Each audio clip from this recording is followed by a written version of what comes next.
You can just see the wrath of Hurricane Irma, and this storm isn't even here yet. The beach is about a mile to my left, and you can just see how the wind is picking up incredibly fast. That storm surge is the biggest threat here to Miami Beach, but already you're seeing signs that have been toppled, trees that have been toppled.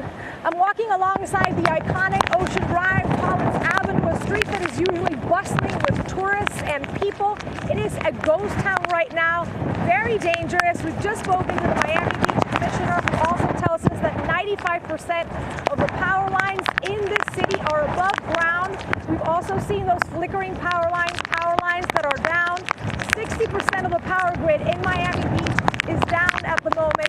And again, this is a barrier island, a coastal city. So with a hurricane the size of Irma, 400 miles wide, even if it's not a direct hit, you're going to feel it either way, and you're going to feel it pretty soon. The next couple of hours are crucial, and first responders tell us that they cannot be out in the streets controlling the situation any longer because these winds are just picking up incredibly fast. So something else that they're concerned about is that because Miami Beach isn't getting a direct hit, people might think, they're out of the woods, they're going to be out and about, they're going to be driving around.